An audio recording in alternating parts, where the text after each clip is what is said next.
Hey everybody, May is Mental Health Awareness Month, and that is something that we believe is critically important, and we want everyone watching to know, first and foremost, no matter what type of mental health issues you may be dealing with or somebody that you know and love may be dealing with, you are not alone. Whether it is depression, anxiety, addiction, etc., it is nearly universal that somebody is themselves or knows somebody that is struggling with this, and it is very sad that it's not something that more people talk about openly, but we've put together a very special show for you guys today of just the incredible people that we've had on the show that have talked openly about some of their own struggles. So hopefully in watching this, you will see that not only can it be treated, but it's something that you can get to the other side of and be stronger for. So without further ado, check out the show.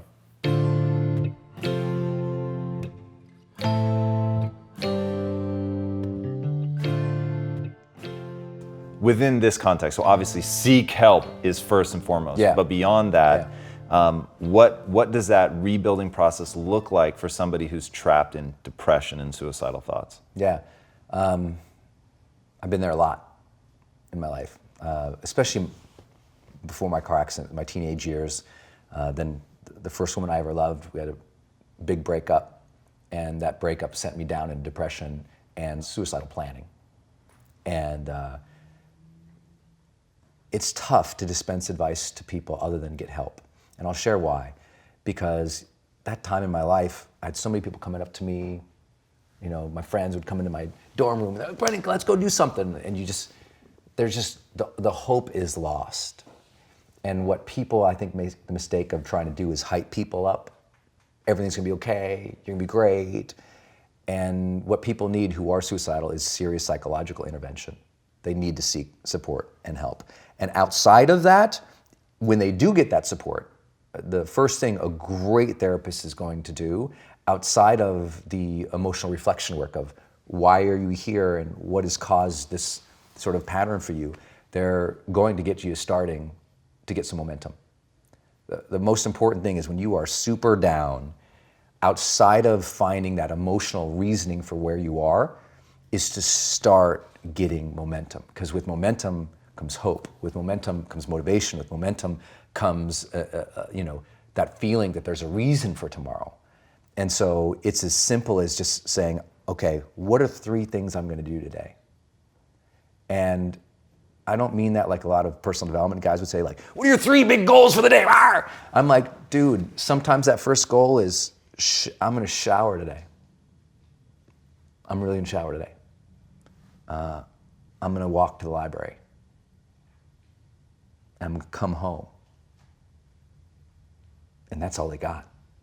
Like literally, that's all they got. And you gotta honor that struggle when you're in that place. Like know that where you're at, it is okay that you're there, and now you're gonna need help, and now you're gonna have to set up some daily practices just every day, win a little bit. Not like win your dreams, not like crush through goals, not like be a badass, not like, no, just momentum, man. You know, most of the guys I've dealt with in that position who were suicidal, outside of their therapeutic work, I said, the most important thing you can do is win the morning.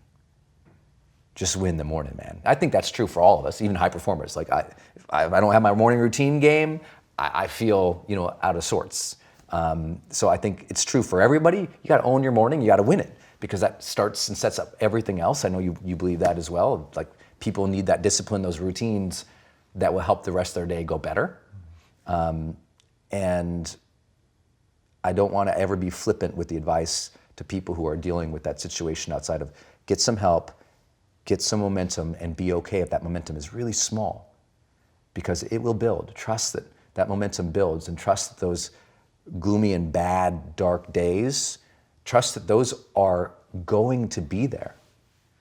They'll get less and less and less as you learn how to cope, but they're gonna be there. And so when they're there, it's one of outside of teaching people to bring the joy in my life, I teach people to honor the struggle. Honor the difficulty. When we honor the struggle instead of hate the struggle, we can really achieve extraordinary things because our mindset's in the right place. As soon as you honor the struggle, you accept that, oh, of course, there should be struggle here. I should honor this process. When you go to the gym to work out, you honor that this is gonna be hard, and honor that process of getting better. And the more that you bring honor to it, the more your psyche builds with strength, and you get a little bit of that esteem back because you see yourself engaging something versus avoiding it and running away. You see yourself connecting with something and giving it reverence.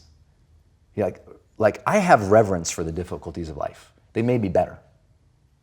So I don't want a friction-free life. I'm not interested in it.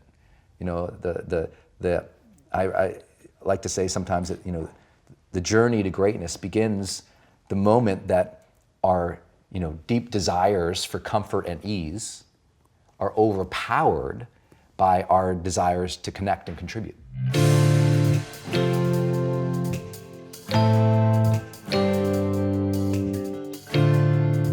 Let's talk about mental health then. It features pretty prominently in your book and certainly in what you've had to go through.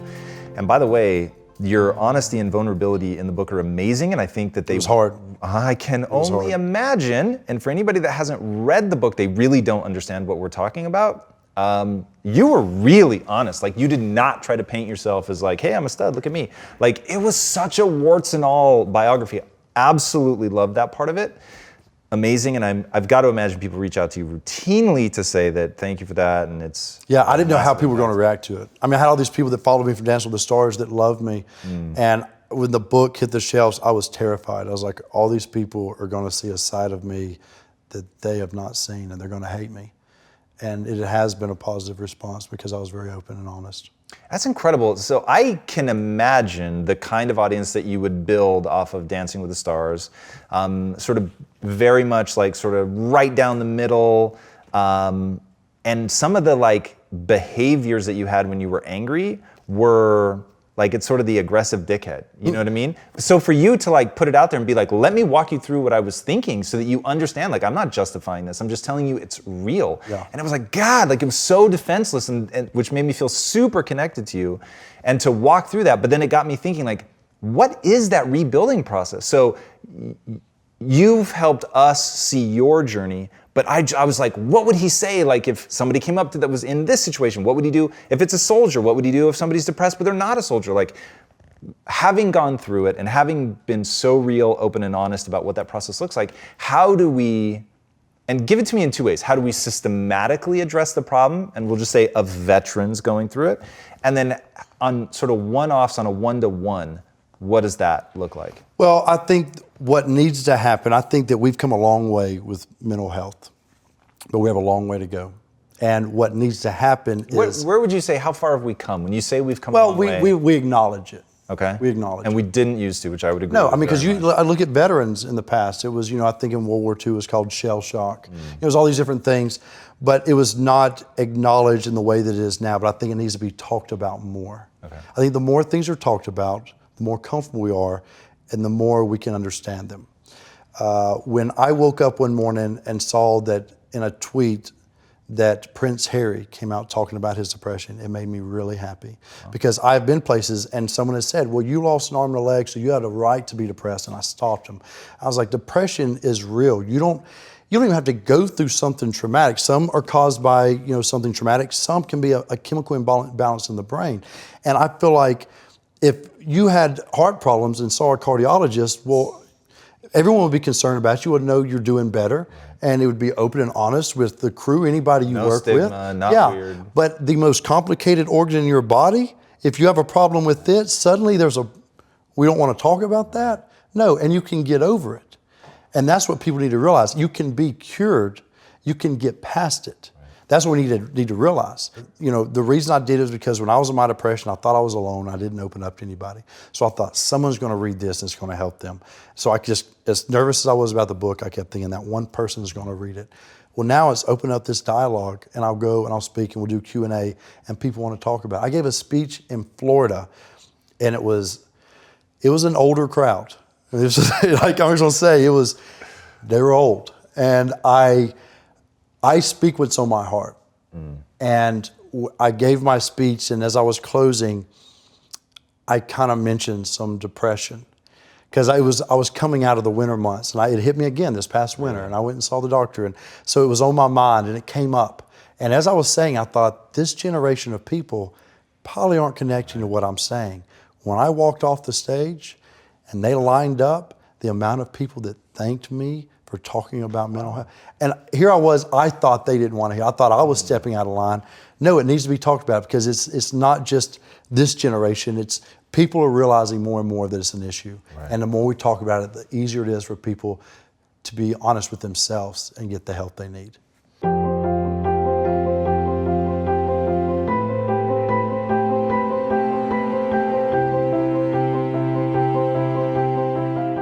You went through a decade of depression where you were oriented an entirely different way. How did you find your way out of that? I was 24. I remember the day my brain broke. I remember the day I started depression, and I would lay in my bed and just want to die.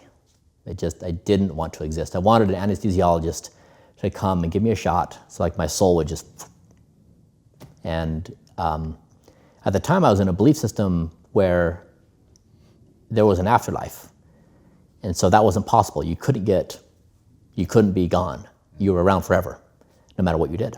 And in fact, if you took your life, you're not behaving in a way that this belief system, rewards you. And so I was trapped in existence. And it was the worst feeling in the entire world because I had no out. But not only that, I had kids. And so I had to, I felt responsible for being a father.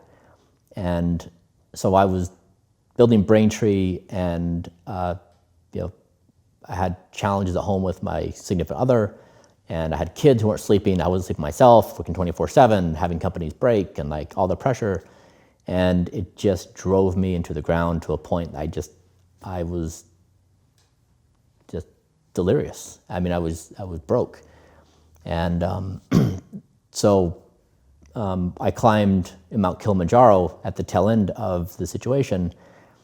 And I got sick. I got the stomach virus, and like 3 or 4 days in, I had the virus for a couple of days. Plus, I was sick with altitude sickness, and I just felt terrible, like the worst I've ever felt. And we got to base camp, and we were at 15,000 something, and I had to make a decision where I was going to climb to the top the next morning. And I thought, let's do it. Like I'm not going to back down from this, and so I did it. And that 4 hours to the summit changed my life, where the mountain became my problem, and it became a representation of my life. And I started listening to Eminem, my favorite artist, and his defiance against problems. Anyways, I made it to the top, and I just broke down and cried. And it was the mountain was my depression. It was my marriage.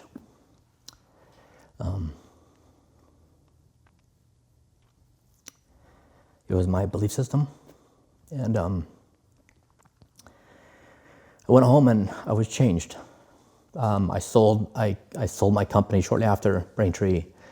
I got a divorce. I left my religion. And I was back at my 21-year-old age, and I said, who am I? Like how do I rewrite myself from scratch? What do I care about? What matters? What exists? What's true? What's not true? All of it. How did you rebuild yourself? Like, what is that process of answering those questions? Everything I'm doing now is the answer. So the Mormonism, it still is the best story I've ever heard anyone tell.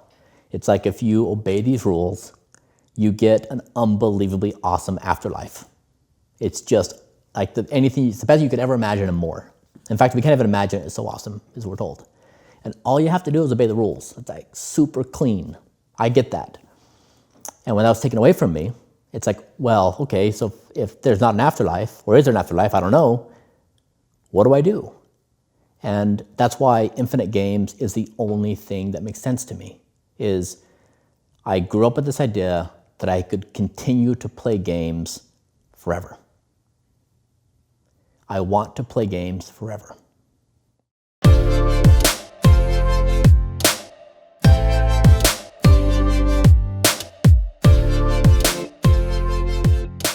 So I have a belief that human potential is nearly limitless. Now, why do I throw in nearly limitless? I do it partly to because I'm holding competing ideas in my head. On the one hand, I believe human potential is completely limitless. And then on the other hand, I know if I step off the roof, I'm gonna fall and break something. Right? So it's like, and how you reconcile those two things, For me, that causes tremendous anxiety. Really? Well, because I figure as long as we're young and healthy and we take care of our physical hardware, we get enough sleep, we exercise, we eat well, we can more or less take our physiology for granted. And thankfully I'm very healthy, but I've experienced health scares in my life. Mostly self-created, something happened and then I assumed it was the worst. Right. But I can tell you that in the midst of a panic attack, of a true ontological terror, it doesn't matter if you think you're dying or if you think you're going crazy. It's the same thing. Right. You're losing your grip. Right. You're losing your grip even on your own stabilized identity. And I'm working on some videos on the subject because I think mental health, depression and anxiety in this country are chronic. In the world, it's one of the most diagnosed illnesses now in the world, like more than physical illnesses. Like we have science, we have vaccines, people living longer, healthier, but they're fucking depressed and anxious, and we have not good systems, I think, to fill our holes. Yeah, it's so interesting. So one of the driving forces behind founding the company was, because people were like, wait, why are you changing, your mission from Quest, like this whole new thing? And to me, it's not a different mission. So at Quest, what we were trying to do was wellness, right? Mm-hmm. So now you can get hyper-focused and say, what's the tactic we're using? And the tactic there was to end metabolic disease. But at the end of the day, for me, and I'm speaking for myself, not for my partners, we were sort of focused on very different things. But for me, there were people in my life that I loved, and they were very unhappy, profoundly unhappy. Yeah. And playing the no bullshit, what would it take game, I knew the answer was, my sister was clinically depressed. To help her, she had to get in better shape because she, was in this vicious cycle of food. She had a negative self-body image. Yeah. The only thing that gave her comfort was food, and that gave her a more negative body image and made her feel like she had no willpower and all that, and so she just super destructive. So by giving her food that she could choose based on taste and it happened to be good for her, it got her going in the opposite direction. She started to feel better, look better. She was making one simple choice, eat this bar instead of a bag of M&Ms or whatever. And so it got her going, helped build confidence, all that. It was really, really incredible, but it was about wellness. It was about wanting to see my sister happy, right? So the other side of the coin was always mental happiness. And I believe that we're living through two pandemics right now. Pandemic one is the pandemic of the body. It's very easy to see. People are morbidly obese, super visible. When somebody dies of diabetes, it's crazy. They're literally burning alive from the inside out. It starts at the extremities. They start, cutting off toes and foot, leg, and then you're gone. And so it's so visible, whereas mental illness, on the other hand, the pandemic of the mind, it's invisible. Agreed. I mean, there's Sam Harris, who is also brilliant and I've consulted with on this topic, says, why are we so concerned with the story? Look, the brain is wired to tell stories. So when you're physically uncomfortable, it will tell a story. That discomfort will inform the story and give it a negative tinge. Sometimes I feel anxious, and when I realize I just have to pee, and I was like creating this whole story. And one of the things he said is that you think of anxiety just as a peculiar sensation, like when you have an itch. And when you have an itch, you scratch it if you can, and if you can't, you just let the sensation pass. And he says, try to do the same thing when you feel anxious. Mindfulness meditators talk about that. Just let it come in. Don't resist it. You can just feel it, breathe through it, and if you don't allow it to hijack you, it will just pass, like just another sensation. Dude, that's really interesting. So I'll give you one of my anxiety triggers. Being cold. Okay. So anybody that knows me knows I'm freaky about being cold. I do not like to be cold. The reason I don't like to be cold is the physiological response to cold is exactly the same that I get anyway when I'm anxious. I feel slightly shivery. So if I'm super warm but anxious, I'll feel that same sense of being shivery. So getting cold makes me feel like I'm really anxious about something. So I'm like, the fuck? But that analogy is very helpful. I will begin employing it immediately.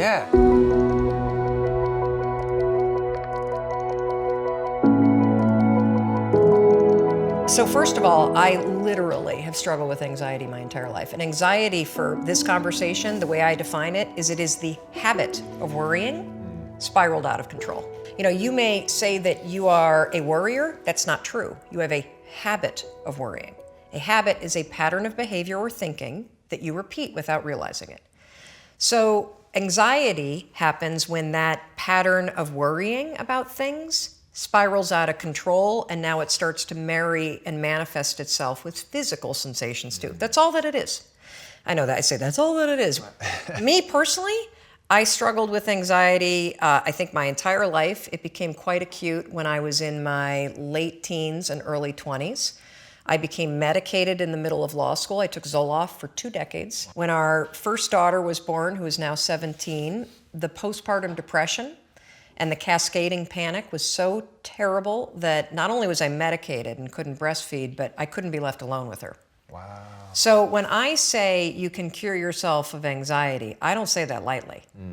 4 years ago, after I had been using the 5-second rule to change my behavior, how I spoke to my husband, how I negotiate in business meetings, how I conduct sales, the kind of parent that I am, my health habits, my eating habits, curbing the drinking, I thought, I wonder if I can use this 5, 4, 3, 2, 1 thing to get control of my thought patterns. Not my behavior patterns, my thought patterns. Yes, you can. So we're gonna build this conversation, because I want to start with something we can all relate to, and that is, how do you stop worrying and how do you stop listening to self-doubt? This is how you're going to do it. So all day long, you're going to have moments where your thoughts drift, and I use that word on purpose, because for me, there is a physical sensation when you start to use the 5-second rule and you start to wake up. Not only on time in the morning, but you wake up to your life and the opportunities in your life. Your thoughts drift. Like, you'll just be hanging out with your friends, and then suddenly you're like, I'm not sure that person likes me anymore. I haven't heard from my kids lately. I wonder if they're dead, or, as a check, like, you just start worrying about stuff. Why? Because it's a habit. Because when you're not paying attention, your brain shifts from you being a decision maker and paying attention to you just kind of spinning things on autopilot, and one of your habits is worrying. The second you wake up and you notice, holy cow, I'm talking some negative garbage to myself right now. 5, 4, 3, 2, 1. You've just shifted the part of the brain that you're using. You've shifted from the basal ganglia, which is where your habit loops are spinning, and you've awakened your prefrontal cortex. You've also interrupted that pattern. Now what you're going to do, because your mind is actually ready to receive a different thought because of the counting, now you can put in an anchor thought. Like, if you have a mantra, if you've got a vision about the way that your business is going to turn out in 5 years, if you just have a thought that makes you really happy and proud, insert that. Now, why does this work? It works because of the counting. And I'm not kidding. We know, based on research, that positive thinking alone, not effective. In some instances, trying to force yourself to think positive can actually make the worries worse. Why? Well, the reason why is because it's really hard to just change the channel. What we have to do first is basically interrupt it and turn off the TV, and then turn it back on with the prefrontal cortex awakened. So the counting is essential. And so you can start using this today. You catch yourself talking garbage to yourself, because we all know if I were to put a speaker on your head and broadcast, you would be sitting here in the audience, you'd be in an insane asylum, because the crap that you say to yourself is insane. And the problem is we listen to it. You'll be in a sales meeting and you'll be undermining yourself. They're not going to buy. Oh my gosh, I'm in trouble. You're not even present. 5, 4, 3, 2, 1. Switch it back. Get back to that vision that you have about toasting your success, or this customer being really happy, or you being proud of yourself. Whatever that vision may be, you can control your thoughts. And this is not just us talking about it. This is a tool that you can use. So let's take it a step further. So worrying, if you let it go unchecked, what will happen is you will get used to worrying. You will get used to living in a state where you're slightly agitated all the time. Let me talk a little bit about agitation. So what we know based on research is that physically, in your body, so physiologically, being excited is the exact same thing as being afraid. Let me say that again, because it is so important. in your body, being excited is the exact same thing as being afraid. Your body doesn't know the damn difference. Your heart races, your armpits sweat, you're like, you may get tight in your throat. Your cheeks may get pink like mine do when I get excited. The only difference between excitement and fear is what your brain says. And the problem is, if you have a habit of worrying, guess what you're going to tell yourself is going on? That you're like freaking out, that you're not excited, that something must be wrong. Oh gosh, why would you say something's wrong? Because you got a habit of saying that all the time. Even as I became a speaker for a living, or I'd be on CNN, when I first started doing it, I would be freaking out backstage. But even though, like, just last week, he's standing backstage, about to go on, 8,000 people, heart races, armpit sweat, my hands get clammy. I'm not nervous though, not at all. I'm excited. And so I developed this technique, and research out of Harvard, not based on my technique, but something very similar, proves that if you basically, right before you're about to do something, take a test, run a race, public speaking, a business negotiation, ask somebody to marry you, whatever it may be that gets your heart racing, just do this. Go, I'm excited. I'm excited to give that speech. I'm excited to ask him or her. I'm excited to do this race. I'm excited. Because what happens is you give your brain context, so your brain doesn't escalate the stuff going on in your body. Your brain's not worried. Make sense? Yeah. So you can combine this with the 5-second rule. So we know how to do worrying. You catch your thoughts drift, 5, 4, 3, 2, 1, anchor thought. If you start to feel your heart racing, 5, 4, 3, 2, 1, to awaken the prefrontal cortex, and then start going, I'm really excited to do this. I'm really excited to do this. Another technique that you can use is ask, I think they call it interrogatory questions, where instead of giving yourself a pep talk, say, well, why am I ready to do this? Why am I ready? Because that'll force you to answer the question, which then convinces you. So why am I ready to close this sale? Why am I ready to give this speech? Why am I ready? So those are two strategies that you can use backed by science that are proven to actually make your performance be much better.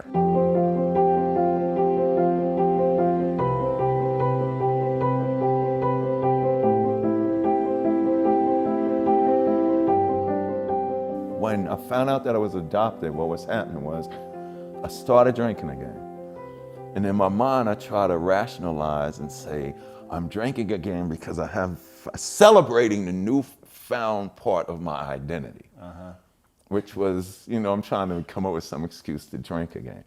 And that was going on for probably, like, my wife knew I was drinking, Eric knew I was drinking, everybody around me knew I was drinking, but it wasn't till about, I would say, 8 months when drinking started getting out of hand. And, my wife finally confronted me. I love women because they're so perceptive. She looked at me and she said this to me. She said, motherfucker, you fucking drinking because you can't handle the fucking fact that you just found out that you was adopted.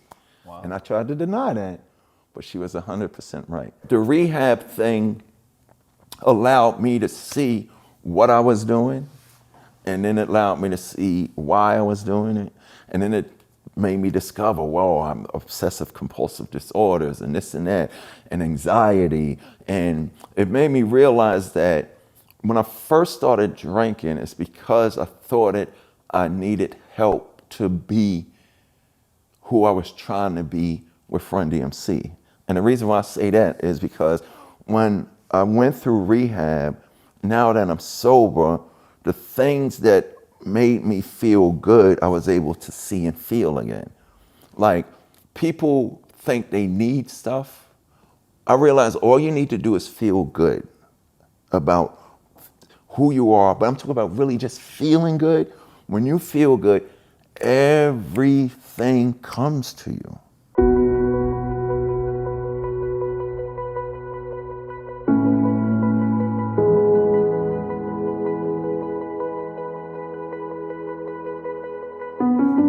There's a lot of ways to get help. I picked therapy, talk therapy, and there's a lot of different types of talk therapy. I ended up going with psychoanalysis, which is just a very specific type of it. And I spent 4 years in analysis, going 4 days a week. What was motivating that? Was it a positive feeling of, I have the sense that I can get better, or was it like, this hurts so much, I just need something? It was, that's a great question. So for me, what my analysis was very much about, I mean, I was just in denial for a long time about like, it's not that I denied that my parents were, like I intellectually understood, I saw them clearly for who they were. I didn't connect to the emotion of it, right? Like I refused to accept that I was scared or lonely or sad. I mean, even intellectually I would, but emotionally I wouldn't connect with that, right? The difference between me now and me, let's say 10 years ago in this realm is that now the emotions don't go away, right? So anyone who tells you that they have a way for you to control your emotions or get rid of your emotions is either lying to themselves or lying to you and trying to sell you something. So it's not that any of this shit goes away. It's that now I recognize it. Like I recognize the feeling, I accept that it's there, and I can like not let it overwhelm me or let it control me without understanding. For most people, the only way you can get past this stuff is to bring it out, let it have its voice. That I'm a father, right? I have a 3-year-old son, Bishop. And this happened like 4 months ago. I'll never forget it. So Bishop knocked over a glass or something, whatever, he spilled something, he's 3. And I kind of like, I was having a bad day and I was in a bad mood and I kind of snapped, I'm like, Bishop, why did you do that? What are you doing? Be careful. Like really almost exactly like that tenor, right? And like, it didn't even occur to me that I was snapping or being mean or whatever. I was just like talking, reacting. But I looked at his face. And that kid's face, man, it looked like I had stabbed him in the chest with a knife. Like he was crestfallen, like broken. And I remember looking right at him and in a flash, understanding I had done to him what my dad did to me. And at that moment, I had a choice to make about the type of man and the type of father I was going to be. Like either I could like he deserved it, or he needs to toughen up, or I could rationalize this, or I could accept that I had hurt this kid, my son, and I had done it unintentionally, intentionally, it doesn't matter. I had done it, and that I had to accept it and then deal with it, right? Deal with the fact that I had done this. And of course, thank God I went through therapy, right? Because I was able to see it in the moment and understand in the moment what I had done and accept it and then deal with it. And dealing with it is actually pretty easy if you'll accept that, right? But it was really painful. I mean, it's still painful to think about the fact that I did it. There's no way to undo this. But, I picked him up. I said, oh, buddy, come here. Are you sad? And he's like, yeah. I'm like, okay. Why are you sad? And he's like, I don't know. I'm like, are you sad because Daddy yelled at you? He's like, yeah. I'm like, okay, well, daddies make mistakes too. Daddy shouldn't yell, should he? No. Well, Daddy makes mistakes, and what do we do when we make mistakes? We say we're sorry, and we clean it up. I'm like, okay, well, Daddy's saying sorry to you, okay? Because Daddy shouldn't yell. Daddy made a mistake, and Daddy's sorry. So give me a hug, and now clean it up, right? And like, I don't know. Like, that was, to me, like, if there's a happy ending, that's a happy ending, right? That's what therapy taught me. And if you had to boil down, so that particular thing to me from the outside, it sounds like ownership is the key there. Ownership of yourself and your emotions and a desire to seek and to feel the painful truth, not just intellectually recognize. The truth in therapy is about connecting with the emotions you are running from and feeling them, no matter how painful or awful they are. Because almost certainly they're awful and painful to you, otherwise you wouldn't run from them. Like, you're not running from happiness, right? It's not like, oh, remember that great memory? No, put that away, hide that. No, that's not the problem. It's the painful stuff. All right, guys, I hope that added a ton of value to you. This was something that was really important for us to put together because one big fear of mine is that people are out there suffering in silence from depression, having suicidal thoughts. And if you're having suicidal thoughts and you're not getting treatment, you are literally playing with your life. So from me to you, please reach out, get the help that you need, get the help that you deserve. There's absolutely no weakness in reaching out for help. In fact, I will say that it's one of the strongest and bravest things that you could do. All right, guys, until next time, be legendary. Take care.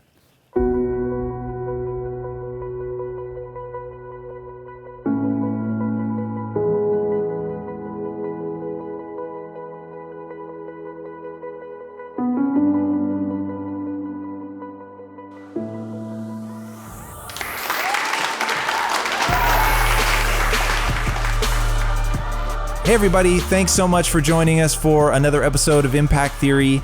If this content is adding value to your life, our one ask is that you go to iTunes and Stitcher and rate and review. Not only does that help us build this community, which at the end of the day is all we care about, but it also helps us get even more amazing guests on here to share their knowledge with all of us. Thank you guys so much for being a part of this community. And until next time, be legendary, my friends.